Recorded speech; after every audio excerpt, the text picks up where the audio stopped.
Di awal tahun 1960, Indonesia adalah bangsa yang masih sangat muda. Baru 2 dekade merdeka, tapi semangat revolusi terasa di mana-mana. Di tengah gempita itu, ada satu pertanyaan besar yang menggema, apa artinya menjadi Indonesia? Presiden Soekarno punya jawabannya.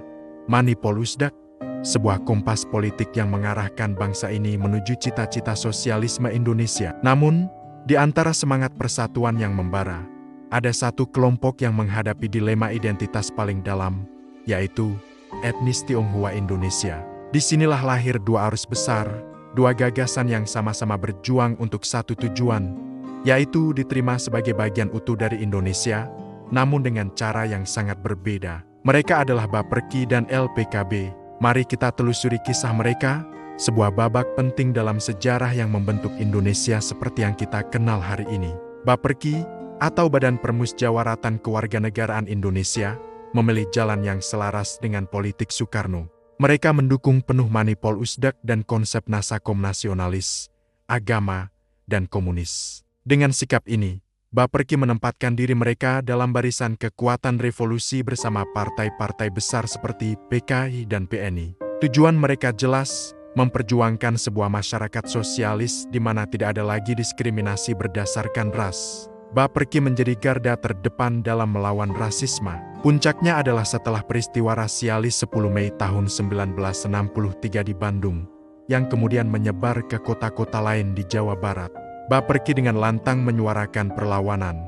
Bagi banyak etnis Tionghoa saat itu, Baperki bukan sekadar organisasi politik, tapi juga sebuah payung perlindungan di tengah badai prasangka sosial dan ketidakpastian politik yang begitu kencang. Di balik gerakan besar Baperki, ada seorang tokoh intelektual yang pemikirannya sangat tajam dan berani, Xiao Gyokchan. Xiao adalah otak di balik gagasan integrasi. Menurutnya, nation building atau pembangunan bangsa Indonesia harus dilakukan tanpa menghapus keragaman etnis, ras, atau agama yang sudah ada. Baginya, menjadi orang Indonesia tidak berarti harus melepaskan identitas Tionghoa. Dalam salah satu pernyataannya yang terkenal, ia berkata, orang Tionghoa harus diterima apa adanya. Xiao percaya bahwa memaksa seseorang untuk menanggalkan asal-usulnya adalah sebuah pelanggaran hak asasi manusia yang mendasar. Pandangan ini sejalan dengan semangat Bhinneka Tunggal Ika, semboyan kuno yang kembali relevan di masa-masa penuh gejolak itu. Gagasan integrasi ini mendapat dukungan langsung dari Presiden Soekarno. Dalam pidato pembukaan Kongres Nasional ke-8 Baperki, Soekarno menegaskan kembali visi besar revolusi Indonesia. Beliau berkata, tujuan dari revolusi Indonesia adalah nation building, bukan sekadar membentuk satu negara, tapi membangun satu bangsa yang bahagia dan hidup dalam keadilan tanpa eksploitasi manusia atas manusia. Yang menarik, Soekarno secara tegas menolak penggunaan istilah minoritas dan mayoritas. Kata beliau, begitu ada mayoritas, pasti ada minoritas. Dan disitulah mulai muncul eksploitasi. Ini adalah sebuah pesan yang luar biasa kuat dan masih sangat relevan hingga hari ini. Pesan bahwa kebangsaan yang sejati hanya bisa lahir dari kesetaraan, bukan dari dominasi satu kelompok atas kelompok lainnya.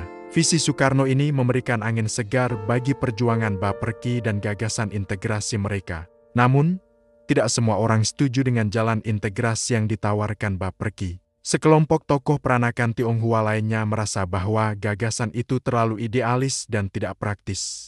Mereka punya jalan lain yang mereka yakini lebih efektif, asimilasi total. Pada tanggal 24 Maret tahun 1960 di Jakarta, mereka mengeluarkan sebuah dokumen yang dikenal sebagai Statement Asimilasi. Isinya sangat lugas. Persoalan minoritas Tionghoa di Indonesia hanya bisa diselesaikan jika mereka melebur sepenuhnya ke dalam masyarakat Indonesia yang lebih besar. Tokoh-tokoh di balik pernyataan ini bukan orang sembarangan. Ada nama-nama seperti Ong Hok Ham, seorang sejarawan muda brilian, Ojong yang kita kenal sebagai salah satu pendiri Kompas, dan Kui Wat Jun. Piagam ini menjadi tonggak lahirnya sebuah gerakan baru. Setahun setelah statement asimilasi, gerakan ini semakin solid. Di Bandungan, Jawa Tengah, mereka meluncurkan piagam asimilasi yang lebih detail. Piagam ini menekankan bahwa Indonesia harus menjadi satu bangsa yang tunggal tanpa sekat-sekat etnis. Konsekuensinya jelas, batas-batas identitas Tionghoa harus dihapus demi persatuan nasional. Tidak lama setelah itu, untuk melembagakan gerakan ini, Lau Chuante bersama rekan-rekannya mendirikan LPKB, singkatan dari Lembaga Pembina Kesatuan Bangsa. Berbeda dengan Bapperki yang dekat dengan kalangan kiri dan Soekarno, LPKB justru mendapat dukungan kuat dari kalangan militer, terutama Jenderal Abdul Heris Nasution. Gerakan ini menarik banyak intelektual dan aktivis muda. Salah satunya adalah Swe Hokji, mahasiswa sejarah Universitas Indonesia yang saat itu baru berusia 19 tahun. LPKB bergerak cepat untuk menerapkan gagasan asimilasi di semua bidang kehidupan, mulai dari politik, ekonomi, budaya, sosial, bahkan hingga mendorong perkawinan campuran.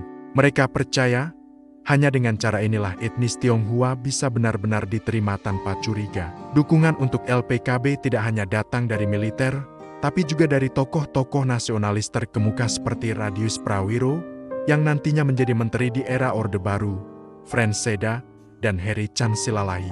LPKB menawarkan sebuah solusi yang dianggap lebih pragmatis dan sejalan dengan kepentingan keamanan nasional saat itu. Dengan demikian, panggung politik Indonesia di awal 60-an menjadi arena pertarungan dua gagasan besar, integrasi ala Bapperki versus asimilasi ala LPKB. Namun, arus sejarah bergerak dengan sangat cepat dan tak terduga. Setelah peristiwa rasialis tahun 1963, dan terutama menjelang tragedi besar tahun 1965, peta politik berubah drastis. Bapperki, karena kedekatannya dengan PKI dan kelompok kiri lainnya, mulai dipandang dengan penuh curiga dan dipersepsikan sebagai bagian dari kekuatan yang mengancam negara. Di sisi lain, LPKB yang didukung oleh militer, justru semakin mendapatkan tempat dan pengaruh dalam kebijakan negara. Dua organisasi yang dulunya sama-sama berangkat dari niat baik untuk memperjuangkan penerimaan etnis Tionghoa, kini berada di dua kutub yang saling berhadapan. Satu dianggap sebagai musuh ideologi, sementara yang lain dianggap sebagai penyelamat integrasi nasional. Kisah Bapperki dan LPKB adalah cerminan dari pergulatan yang jauh lebih besar. Ini bukan sekadar tentang dua organisasi, tapi tentang pencarian jati diri sebuah bangsa. Di balik konflik ideologi antara integrasi dan asimilasi, keduanya menyimpan semangat yang sama, mencari sebuah rumah, sebuah tempat yang layak bagi warga Tionghoa dalam bangunan besar bernama Indonesia. Dari pemikiran Xiao Gyok-chan yang pluralis hingga Ong Hok Ham yang pragmatis, sejarah mencatat bahwa perjuangan untuk menjadi Indonesia tidak pernah menjadi jalan yang lurus dan sederhana. Ada tikungan tajam, ada persimpangan yang membingungkan, dan ada pilihan-pilihan sulit yang harus diambil. Tapi mungkin, justru di sanalah letak keindahan dan kekuatan bangsa ini. Indonesia tidak berdiri di atas pondasi keseragaman yang dipaksakan. Sebaliknya, ia dibangun dari kepingan-kepingan mozaik yang berbeda-beda, dari kesediaan untuk hidup berdampingan dalam perbedaan, dan dari dialog yang tak pernah putus tentang apa artinya menjadi satu bangsa. Bhinneka Tunggal Ika, semboyan lama itu, bukanlah sekadar slogan kosong. Ia adalah nyawa, denyut nadi yang membuat Indonesia tetap hidup dan relevan hingga hari ini. Sejarah ini mengajarkan kita bahwa persatuan sejati lahir bukan dari penyeragaman, melainkan dari penghargaan atas setiap keunikan yang membentuk kita. Terima kasih sudah menyimak file ini. Tetap simak channel Global Nexus 2.0 by Dr. Valdes. Jangan lupa untuk subscribe agar tidak ketinggalan video-video kami selanjutnya yang akan membahas babak-babak menarik lainnya dalam sejarah bangsa kita. Sampai jumpa.